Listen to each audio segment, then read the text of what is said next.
All right, everyone, before we begin this episode, 500 YouTube subscribers. That's what we're shooting for. All right. There's a link down here. Go to the link, click it, go to YouTube. Once you get to YouTube, subscribe. That's it. Subscribe to the AAR Podcast. You can listen to this podcast in two different ways. You can go to YouTube and watch it there, download it, do whatever you got to do through YouTube. Or you can use Google Play, iTunes, your whatever podcast catcher that you use to listen to your favorite podcasts. We're there too.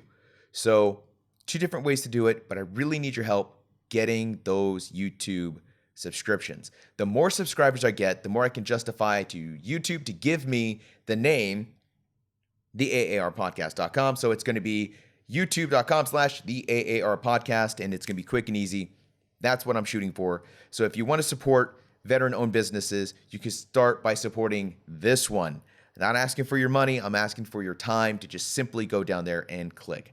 We also have a reading list on the After Action Review homepage. It's the afteractionreview.com/reading list.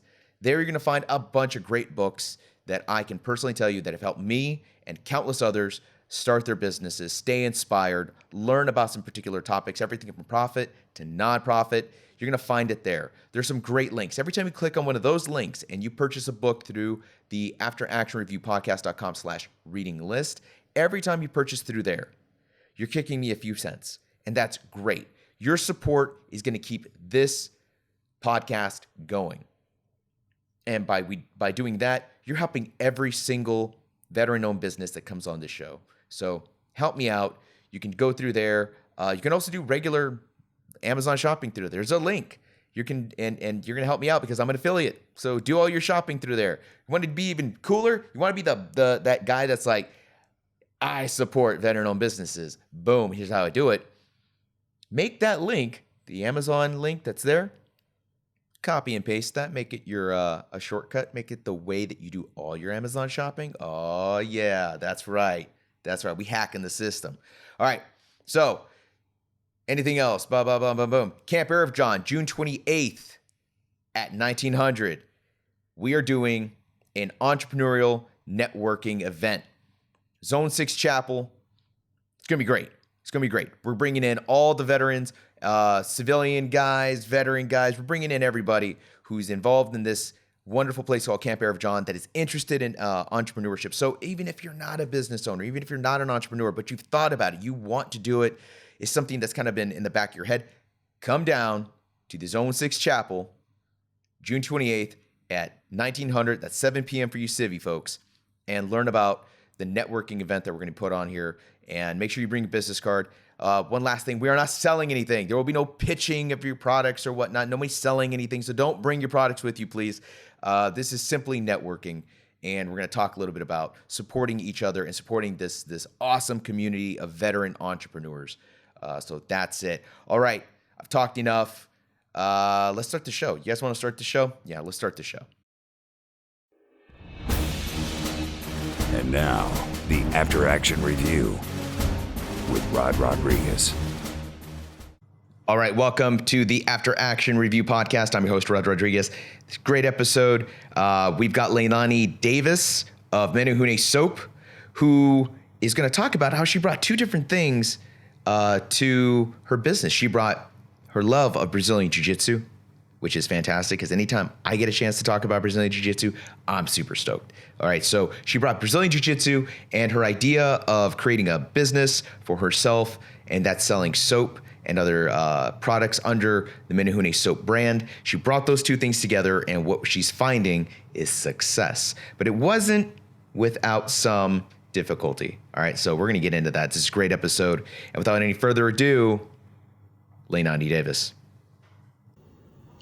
Yeah, my name is Leinani Davis. I'm a 12-year veteran of the Navy. I did 12 years. I was a supply logistics specialist.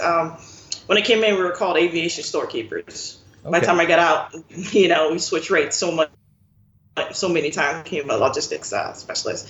I'm the owner-operator of Menehune Soaps. It's a really, really cool product. It's all natural. We use essential oils, all natural ingredients. So it's pretty cool. So people seem to like it. All right. So how long has Menehune Soaps been in business? We had our launch party in January. Mm-hmm. So about 6 months or so, 6-7 months. Fantastic. And how has your experience been since your launch? It's been pretty good. It's been pretty fun. And a lot of people, I think, I like it for just meeting new people. You just the whole meeting people part. Like networking networking. It's pretty cool. You just meet other people in different types of businesses. I think I went down to the North Carolina, the Outer Banks one time, just to do a seminar, and then next thing you know, I have soaps up in 3 surf shops up in there. So wow, which was like off the wall. Like I showed up and they're like, hey, these 3 people want to talk to you. They own these 3 surf shops. Go talk to them. I'm like, okay. That's really cool. It's pretty cool. So what inspired you to start with soap? It was, my daughter has sensitive skin. So we started just using all organic, all natural soaps to help with that, and it started work. And, one day I woke up, I was like, I probably could make some of this. I sat back, I researched it, never really jumped the gun, put it on the shelf for a couple of years, revisited it. And then like last year, I was talking to my professor, Ricardo. I was just like, I'm going to make soaps. And he just looked at me. He's like, go ahead, do what you do. So I just took a leap of faith. So you just went with soap. You're like, I'm going to do it. And by God, you did it. So now you have this. Yeah. So I noticed that you have a couple of different products. It's not just soap. Yes. I have bath salts, and I have hand salves. Oh, and lip balm. Lip balm. All right. Yeah, so I started off with the soaps. I wanted to make lip balm. My really, really good friend, I call her the BJJ BFF, because every female in jiu-jitsu needs a BJJ BFF, was just like, hey, we should start making hand salve. We should start doing this. We should start doing that. Like, we have a list of things that we want to do. And so I looked at her. I was like, okay, let's start with bath salts, because it goes with the muscle recovery. It goes with the just a hard day of work. You want to come home, relax, a bottle of wine, if you're like me, a bottle of Blue Moon, and everybody likes nice hands after a nice workout. So we made some hand salves to go with that. And it actually helps. And it's funny because the hand salves helps with the mat feet. Oh, okay. Yes. I was thinking about that for my hands, because I'm a grips and I'm like a gi player. So I like to grip the gi a lot, and I end up like sore hands. The skin on my palms is like really sensitive, raw. And I was like, man, if I could get like some like skin salve, that might actually like maybe help the recovery.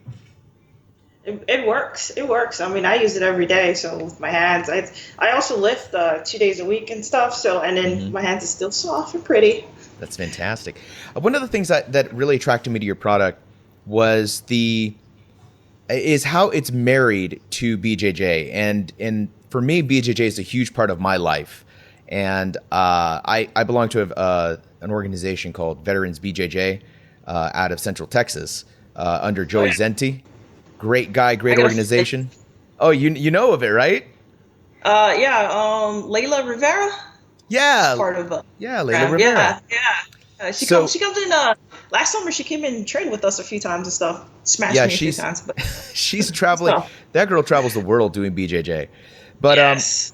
So that was one of the things that really interested me about Menehune Soap, was how it's connected to BJJ. Tell me a little bit about how BJJ has affected your life, not just how you connected it with Menehune Soap. So I started Jiu Jitsu back in, I want to say 2010. It was just one of them things where I was active duty, came home, I did nothing but eat a lot of tacos, drank a lot. It's, it's the military lifestyle, I guess you could say. Just a lot of depression. And one day my daughter was just like, it's like, Mom, you drink a little too much. You need a hobby. I went online. I Googled Muay Thai. I actually wanted to get into Muay Thai. So I Googled Muay Thai, found a gym near me, and I told myself, well, it's like less than a mile. I can run there every day. So I started training there like in Muay Thai for maybe 6 months before one of the coaches was just like, hey, you should do Jiu Jitsu. And I was like, hey, maybe not. So it took another 6 months for me to actually be like, hey, maybe I should. So I trained for maybe 2.5, 3 years, and then, life happened. So I stopped for about almost 4 years, came back in, was it 2015? Yeah, it's like 2015 or so, 2014. Yeah, 2015.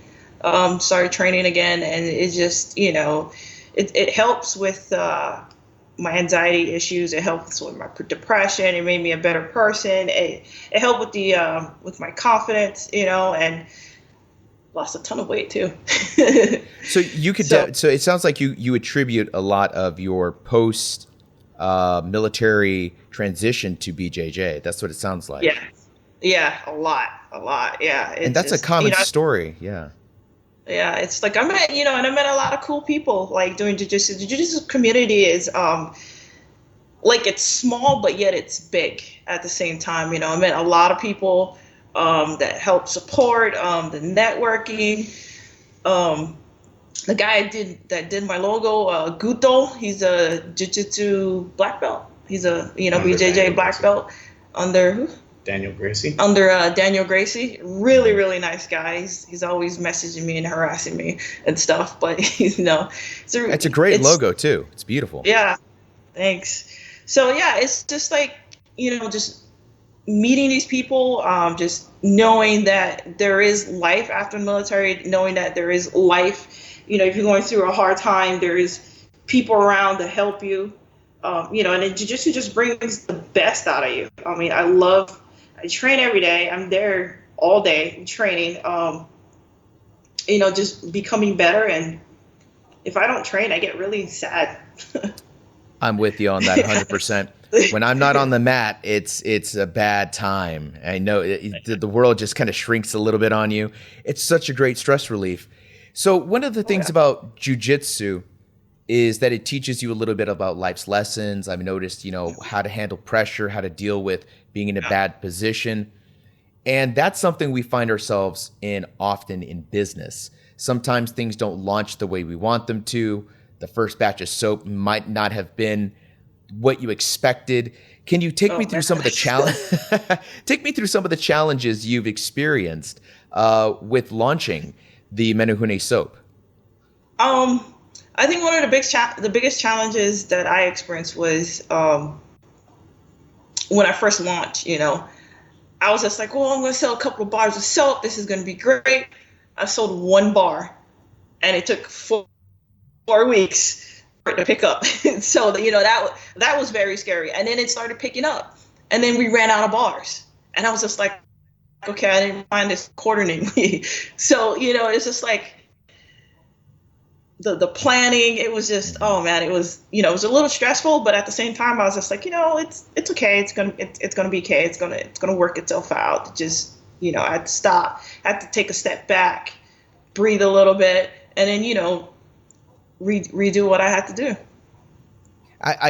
As you described that scenario to me, I just kept thinking about the pressure that we feel when we're in side control, right? When you're under and you're getting a little smashed and you start to bridge.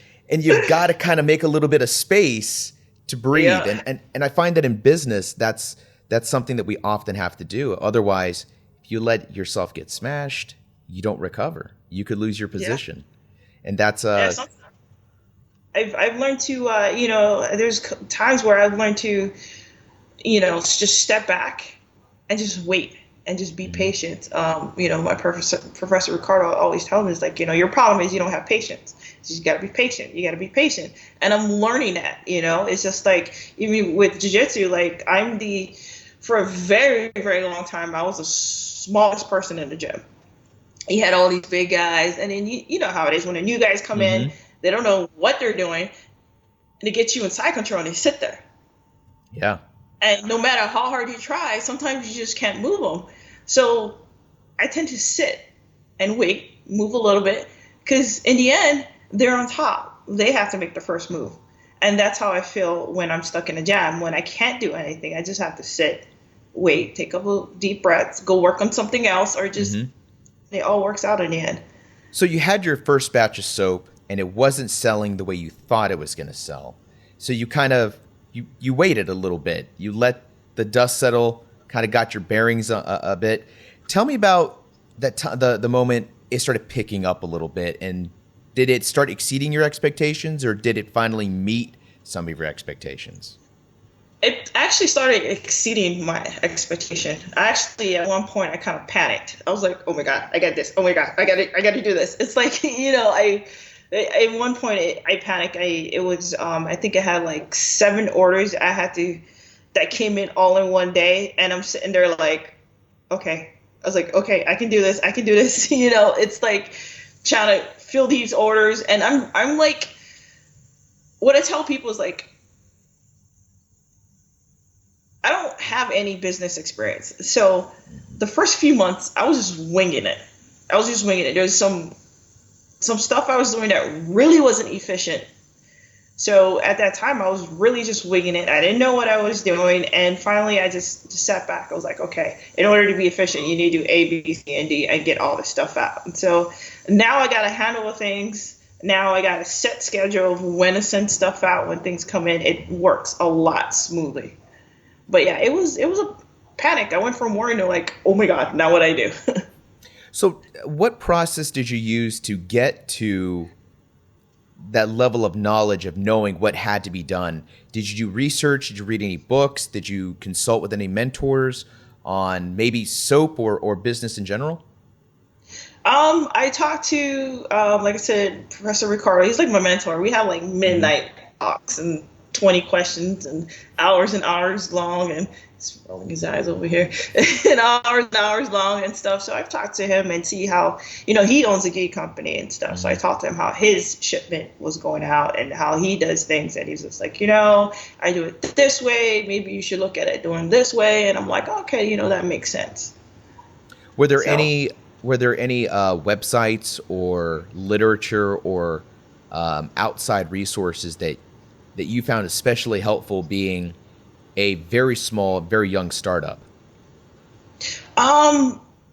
So there's a couple of Facebook groups I'm in that they soap groups, I guess you could say. Mm-hmm. So okay, a lot groups, of them, a lot of them are very, very helpful. I know when I got put into the Drinking Bros business group, they were helpful. I think, they were very, very helpful. So about, because everybody in there is just a young startup, and just talking to them and seeing how they do their things. So it was very helpful. That's awesome. So when it comes to the planning, the preparation, and you're getting advice from your mentor who's in the gi business, you're probably getting mentorship from people, or at least getting some advice from people on Drinking Bros. How did that apply towards making soap? Because making soap seems like something that not too many people are familiar with, and that process might be a little different than making a gi or selling some more, I guess, maybe traditional items. I kind of see soap as being kind of a niche market. Yeah, it's just more of the organization. Just seeing how people, I take how people do things and what works for them, and versus how other people do things and what's not working. Like for the soap market, everybody makes 50 million different scents, 50 million different things. And I have 3 scents. I have maybe 4 or 5 products, and I call it a day. I do limited editions throughout the year. In fact, our first limited edition should be out this summer. It's actually, we're still on the fence with the name. Okay. All right. We're still on the fence with the name of the bar. But so just more of the organization and just more seeing what other people do, see what works for them, but what doesn't work. I know me, because my company is so small, I know it's going to be, it's not going to work if I have bath bombs and lotions and, liquid soap and all. It's not going to work for me. So I feel that being small, you have to start off small.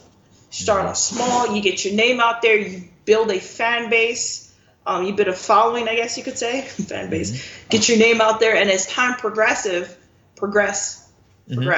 you introduce new products, and then, hopefully maybe in 10 years time, I'll have shampoos and, lotions and stuff like that. And the cool thing about having limited product is I can take people that give me feedback, take what's working and what's not, tweak my product to where it's better, I guess you could say. See, I'm a woman of many words. Perfect sense. No, that makes perfect sense. I like the fact that you just mentioned a 10-year plan. You seem to have an idea of where you want this to look, what you want your business to look like in 10 years. Do you have a business plan, like a formal written business plan currently, or is this something you're in the works? So I wouldn't call it formal business plan, but I do have a notebook with all my goals. So that's as formal as I'm going to get. But yeah, so in 10 years, I just, I want to see myself, like I said, I just want to have more products. The liquid soap, I want to do shampoo, conditioners, liquid soaps, and maybe lotions. That's where I see myself in 10 years. I have a good following. I don't want it to where I'm so big that I won't be able to handle I know everybody's just like, when you open a business, you want to get big, you want to be in these stores, you want to do this. I want to be more of a medium size, like small to medium size, and just keep it that way, because I just don't want to be so big and then my products end up not being quality. I would rather have quality than quantity. Does that make sense? No, that makes perfect sense. Absolutely. So when you're designing your soaps, what sets you apart from the other independent soap makers that are out there? What sets me apart? The space. See? That's true. I think for me, I think just the fact that I make such a limited amount that I put more emphasis on quality versus quantity, trying to, make it as good as possible, make it to where people enjoy the soap. I gear myself more towards the customer. If you have too many products, it's hard to improve your product. I guess you could say it's hard to do all that. It's like, you need to do this, you need to do that. So I think for me, like what sets me apart is I really take in what the customers, what the customers' needs are, what should be changed and what shouldn't be changed. So if you could go back and change any one thing about the process that has brought you to where you're at, if you could change something, improve something, what would it be? I think, that's the thing with me. I think life's a journey. So I wouldn't want to change anything, because I feel like every mistake that I've done is a learning lesson. It's just like Jiu Jitsu. Every tournament you go to, every loss, they say you either win or you learn. Even if you win, you learn something. So I feel like every mistake is not really a mistake. It's a learning process. You learn something different. So I wouldn't change anything, because I learned so much during this journey of trying to open this business and, making the soaps. So yeah, I pretty much wouldn't change anything. I know it sounds funny, but that's how I am. It's, No, it's funny. What's funny is I think that when we reflect on our goals and on our businesses, I'm hearing that more often. I'm hearing a lot of, I wouldn't change a thing. And it's usually followed it's actually right after I get explained a disaster, like, oh, everything blew up on me. All the soap melted, and the dog ate this and puked all over my stuff, and it was terrible. And I'm like, well, what would you do differently? And they're like, nothing. Because I learned from that experience. I learned from that disaster. Yeah. Is there a moment so far that you can point to and say, wow, I learned a lot from that moment? It was actually in January. I was making a batch of soap, and I have a certain way when I mix the oils with the lye and the essential oils. I decided that I was going to change it. Mm-hmm. And so I was just like, God, everybody does it this way. Let me do it this way.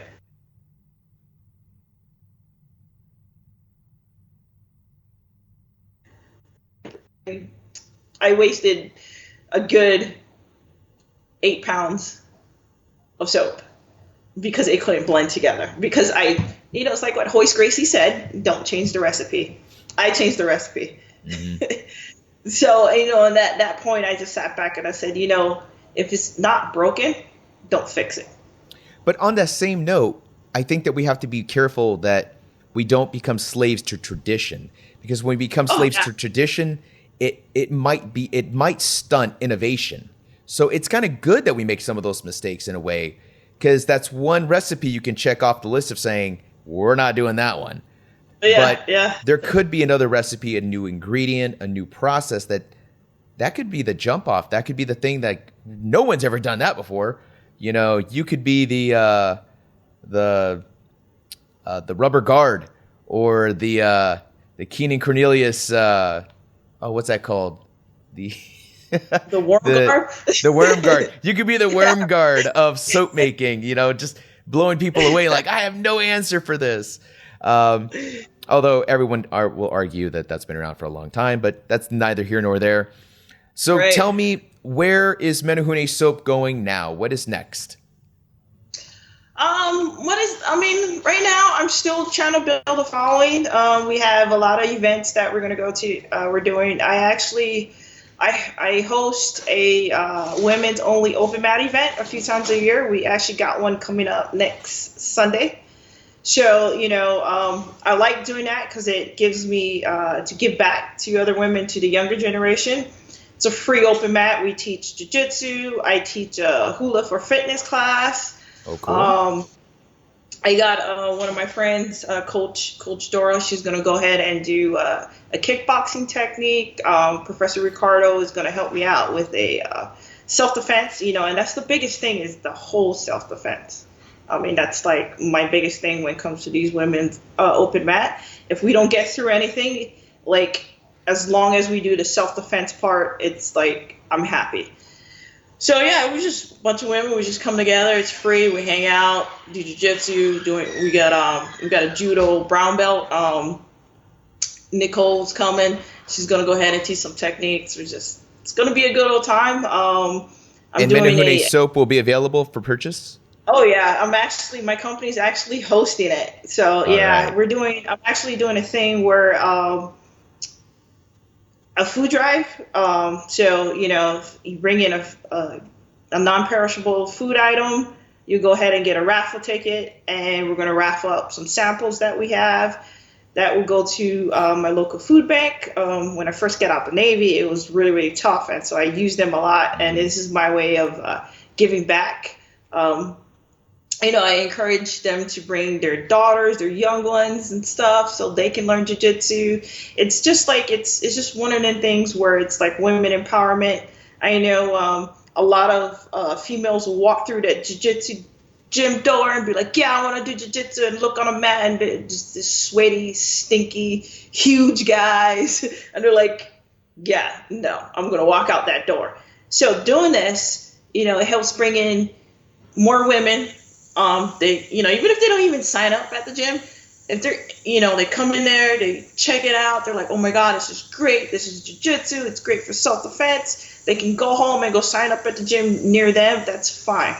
It's just like, my biggest thing is, I feel like jiu-jitsu helped me so much with my self-confidence. It's helped me so much with self-defense that I feel like all women should learn some type of self-defense. Do you feel that in any way, do you feel at all that Brazilian Jiu-Jitsu has helped you build your business?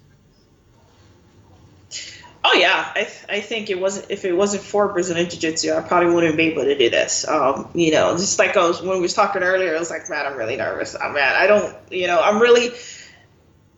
I would say I'm really outgoing when I want to be. I'm really sociable when I want to be. But when it comes to stepping out the box and doing something out of the box, it scares me.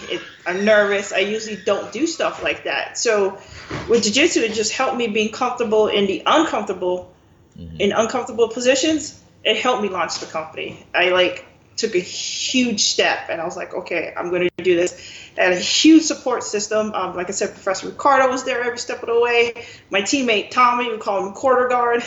That's a funny story. I'm gonna have to tell you that story one day. He's been there.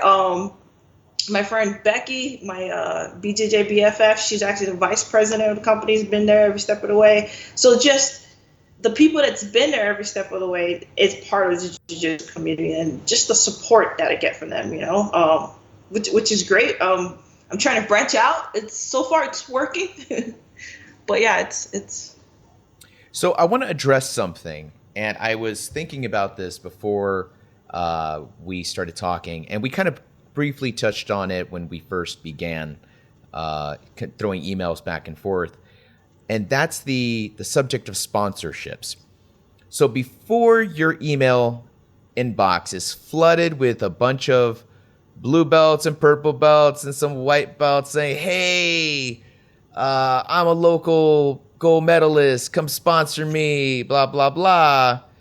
You are a small business, and you are trying to definitely advertise and do your thing.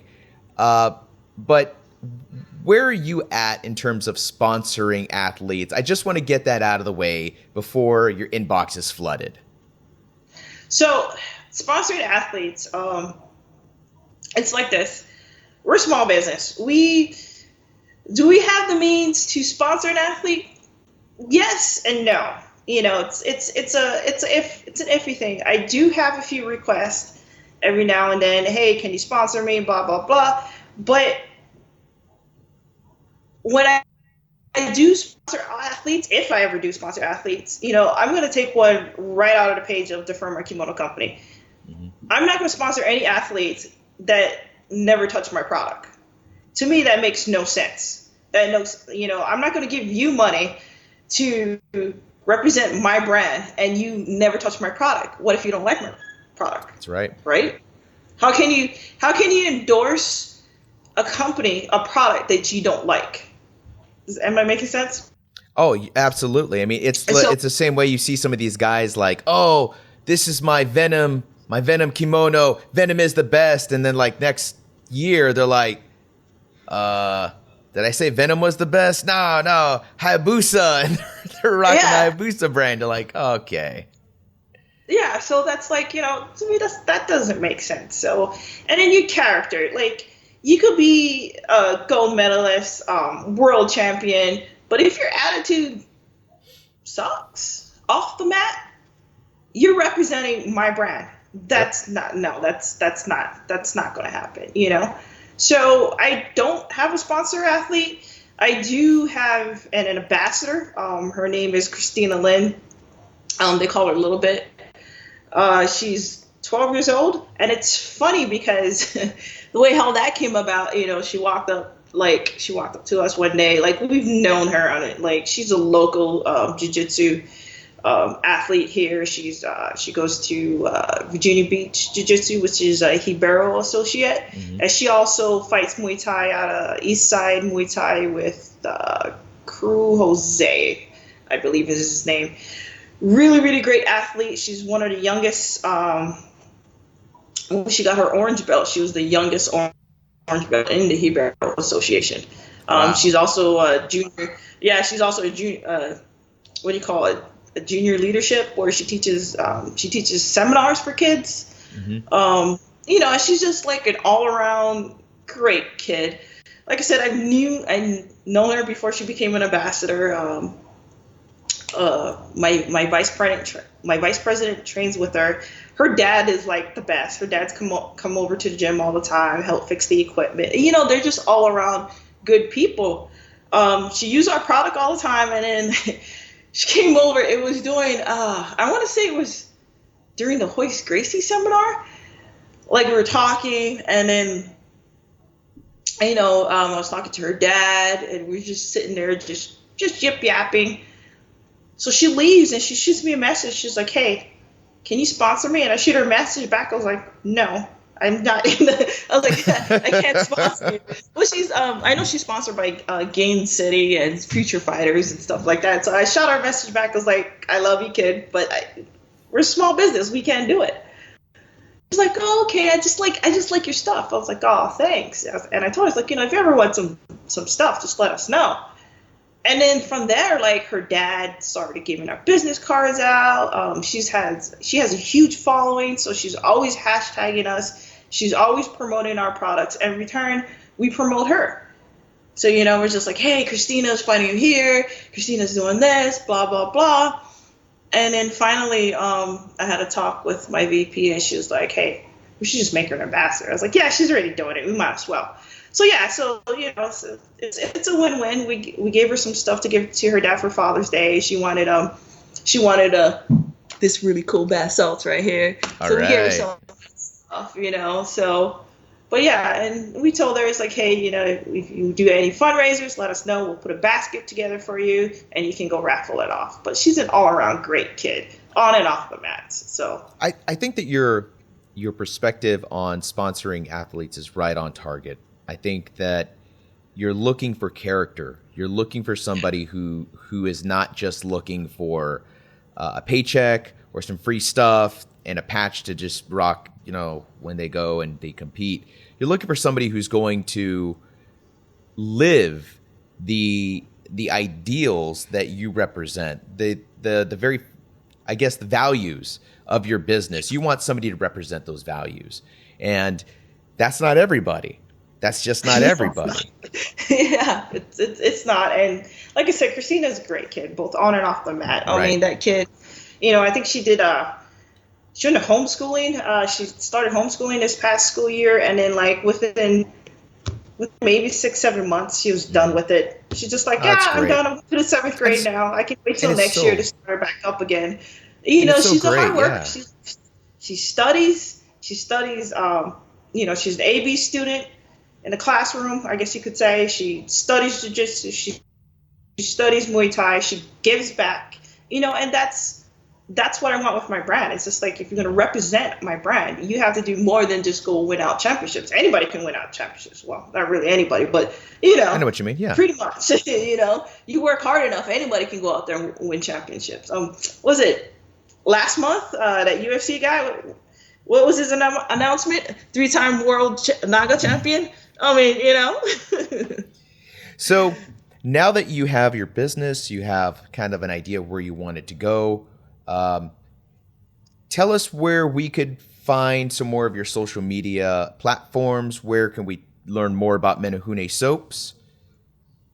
You can find me on Facebook at Menehune Soaps LLC. I'm also on Instagram at Menehune Soaps, Menehune_soaps and stuff. I have a Square website, so if you just go on both of Facebook or Instagram, just you follow it, it'll have the website on there. I'm always posting. I post a lot of crazy stuff, especially on my Instagram.